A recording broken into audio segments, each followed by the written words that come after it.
नगर निगमों के चुनावों को लेकर भाजपा ने प्रदेश में 2 निर्णय लिए थे। पहला निर्णय कांग्रेस की चुनौती पर सिंबल पर चुनाव करवाए गए, जिसमें भाजपा और कांग्रेस की आमने सामने की टक्कर देखने को मिली। दूसरा निर्णय एंटी डिफेक्शन लॉ को भी चुनावों में लगा दिया गया। ये दोनों निर्णय खासकर पालमपुर, धर्मशाला और सोलन में बेहद गलत साबित हुए, या यूं कहे कि भाजपा की गले की फांस बन गए। ऐसा हम इसलिए कह रहे हैं कि अब भाजपा चाहकर भी अपनी नगर निगम नहीं बना सकती। अगर वे कांग्रेस खेमे में सेंधमारी भी करती है तो भी वह अपने मंसूबों में कामयाब नहीं हो सकती। ये जानकारी वरिष्ठ अधिवक्ता मनोज वर्मा ने मीडिया को दी।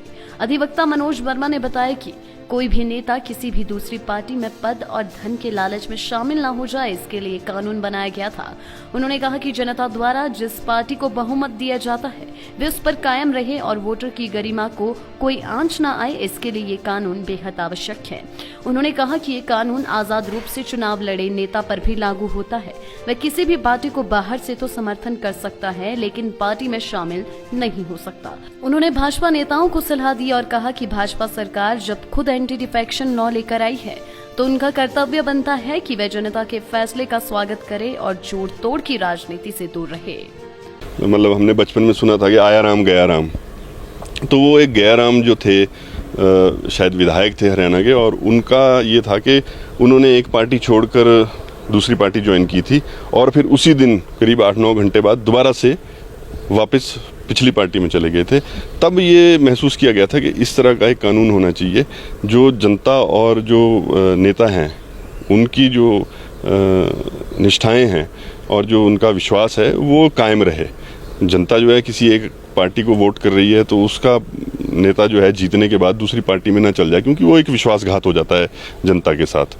तो उसको रोकने के लिए ये बनाया गया था और 1985 में फिर हमारे पार्लियामेंट में ये संशोधन लाया गया, हमारे संविधान में 52वें अमेंडमेंट किया गया, उसके तहत फिर ये कानून बना। ये एक बड़ी मज़ेदार चीज़ है कि जो उम्मीदवार आज़ाद है और वो आज़ाद जीतता है वो किसी दल का सहयोग तो कर सकता है, लेकिन वो पार्टी ज्वाइन नहीं कर सकता। अगर वो पार्टी ज्वाइन करता है तो भी वो इस कानून के दायरे में आता है और उस सीट को डिस्क्वालिफिकेशन को लिए या वैकेंट होने के लिए, खाली करवाने के लिए वो इस कानून का फिर सहारा लिया जा सकता है। जो भी पार्टीज हैं, जो भी दल हैं, उनको नैतिकता का एक स्तर प्राइवेट लाइफ, पब्लिक लाइफ में मेंटेन करना चाहिए।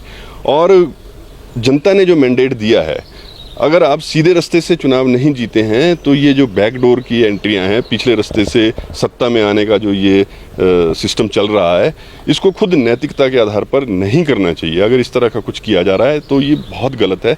और अगर कुछ इस तरह की वो बात करते हैं और कोई लोग उनके साथ पद के लालच में या पैसे के लालच में या किसी अन्य कारणों से उनके पक्ष में जाते हैं, तो निश्चित रूप से ये, क्योंकि सिंबल पे चुनाव हुआ है और सरकार ने इसको इसीलिए सिंबल पे करवाया था कि इस तरह की कोई बात ना हो। लाइव टाइम्स टीवी के लिए सोलन ब्यूरो की रिपोर्ट।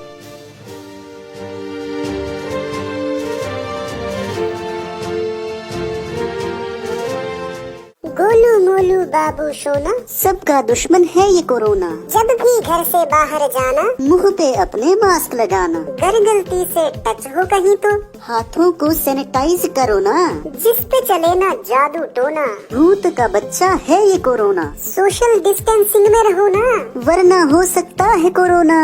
गोलू मोलू बाबू सोना, सबका दुश्मन है ये कोरोना।